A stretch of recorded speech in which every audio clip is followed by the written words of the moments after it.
आज की कहानी होने वाली है देवराज नगर के संजीत नामक शख्स पर। बिना वक्त जाया किए चलते हैं कहानी की तरफ। मैं संजीत गुजरात के देवराज नगर शहर का रहने वाला हूँ। मैं अपना खुद का बिजनेस चलाता हूँ और मुझे अच्छा खासा मुनाफा भी मिलता है। ये बात आज से 6 महीने की है। मुझे कुछ दिनों से देर रात को नींद नहीं आ रही थी। कभी कभी 3 बजे तक भी जग जाता था। एक दिन ऐसे ही रात को 2:30 बजे मैं हॉल में चक्कर लगा रहा था। दरअसल मैं जिस फ्लैट में रहता हूँ वह 8वें फ्लोर पर है। मैं जैसे ही हॉल में चक्कर लगा रहा था तभी मेरा ध्यान हॉल की खिड़की से बाहर बने हुए गार्डन पर पड़ी। वहाँ जो बच्चों के लिए खिलौने व झूले लगे हुए थे उस पर एक बच्चा झूल रहा था। मैं अचंभित हो गया और जल्दी से नीचे गया। फ्लैट से नीचे उतरते वक्त मैंने फ्लैट की चाबी भी साथ में ले ली थी। हमारे फ्लैट के बगल में ही गार्डन का दरवाज़ा था जिससे अंदर जाकर मैंने देखा तो वो बच्चा अभी भी झूले पर बैठा था।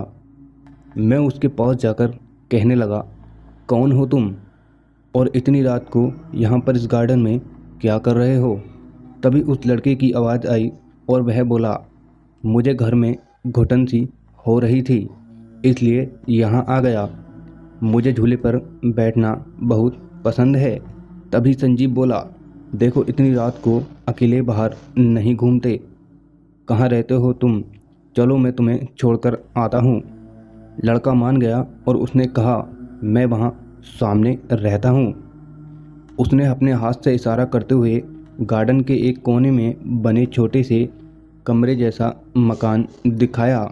मैंने उससे कहा, देखो मैं इधर ही खड़ा हूँ, तुम अपने घर जाओ, मैं तुम पर नज़र रखूँगा, धीरे धीरे जाना, चलो अब जाओ। मैं उसके साथ नहीं गया क्योंकि उसके घर वाले नींद में होंगे, उन्हें डिस्टर्ब ना हो इसलिए मैं वहीं खड़ा रहा। अब मैं गार्डन से होते हुए अपने फ्लैट में वापस आ गया। खिड़की थोड़ी सी खुली रखकर ऊपर आकाश की ओर देखने लगा। वैसे मैं एस्थेटिक हूँ और एस्थेटिक वैल्यू मुझे पसंद है। मैं चांद को देखने लगा। वो अंधेरी रात में आकाश साफ था, गर्मी का मौसम था, उससे इतनी रात को ठंडक हो गई थी। हल्की हल्की हवाएं मुझे मानो कि मेरे कंधे पर हाथ रख रही हों। आकाश में उस अनगिनत तारे को देखते देखते मैंने खिड़की बंद की और सो गया। दूसरे दिन रात को 2 बजे फिर से मुझे वो लड़का दिखाई दिया। मैं गार्डन में गया और उससे कहने लगा, अरे तुम फिर इतनी रात को आ गए? वह लड़का बोला, मुझे घुटन होती है इसलिए मैं यहाँ आ गया। मैं सोच में पड़ गया, अजीब लड़का है, अपने ही घर से इसे घुटन होती है। फिर संजीत उससे बोला, तुम्हारे घर में ऐसा क्या है कि तुम्हें घुटन महसूस हो रही है? तभी लड़के ने जवाब दिया, मेरा घर बहुत ही छोटा सा है, पंखा भी नहीं है, इसलिए रात को यहाँ आ जाता हूँ। हाँ लेकिन इतनी रात को यहाँ बाहर अकेले नहीं घूमते, चलो जाओ अपने घर, मैं तुम्हें देख रहा हूँ। बच्चा अंदर गया लेकिन फिर मुझे लगा कि उसके माता पिता को खबर करूँ कि उनका बच्चा देर रात को बाहर खेलता है, कहीं उनको पता ना हो और कभी भी उसे कुछ हो गया। तो इसलिए मैं वो घर के पास गया और दरवाज़ा खटखटाया। 2-3 बार दरवाज़ा खटखटाने के बाद दरवाज़ा खुला और वहाँ एक 70 साल के बूढ़े आदमी ने दरवाज़ा खोला। मैंने कहा, जी वो लड़का आ गया है क्या? तभी बूढ़ा आदमी बोलता है, कौन हो तुम, किस लड़के की बात कर रहे हो? तभी संजीत बोला, अरे अभी तो आया, इधर झूले पर खेल रहा था, मैंने ही उसे समझाकर इधर अंदर आने को कहा था। वो बूढ़ा आदमी अब गुस्सा हो रहा था। रात के 2:30 बजे का समय है और वो नींद में था। उसने कहा, जब इधर मेरे सिवा कोई रहता नहीं तो कोई कैसे इधर आ सकता है? और कौन हो तुम और इस वक्त क्यों परेशान कर रहे हो? तभी संजीत बोला, मैं सामने वाले फ्लैट पर रहता हूँ। फिर वह बूढ़ा आदमी बोला, हाँ तो वहीं अपने फ्लैट पर जाओ और सो जाओ, मेरा दिमाग खराब मत करो। लेकिन वो लड़का गया किधर? इसके जवाब में उस बूढ़े ने दरवाज़ा बंद कर दिया। मेरा माथा ठनका और लड़का गया किधर? खैर जो हुआ हो, शायद मेरा भ्रम हो।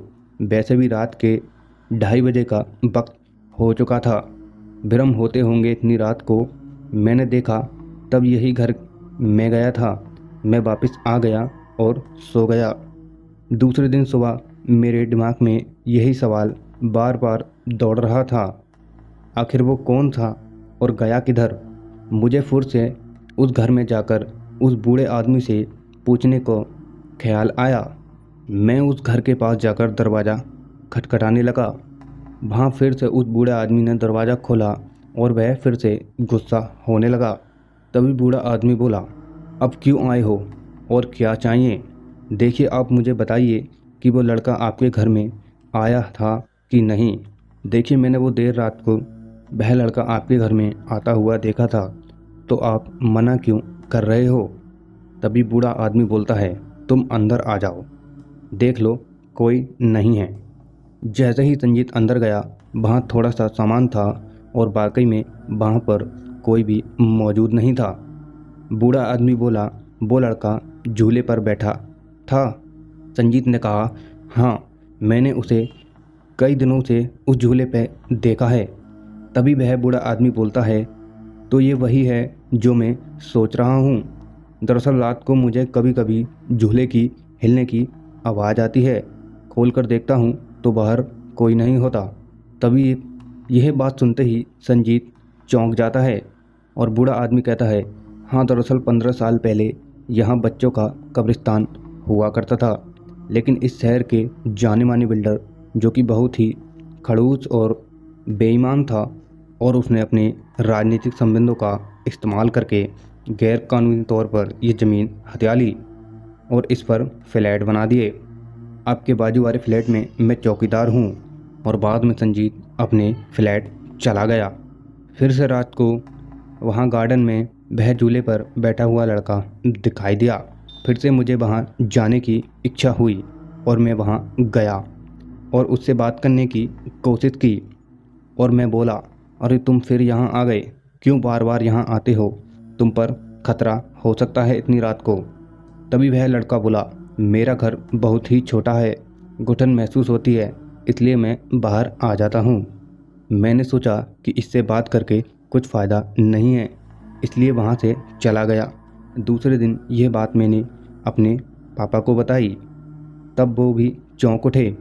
उसी रात को मैंने वह अपने पापा को झूला दिखाया, लेकिन इस बार मुझे वहाँ कोई नहीं दिखा। हम दोनों डर गए थे। ये बात हमने सेक्रेटरी को भी बताई, उन्होंने भी इस बात को समर्थन दिया।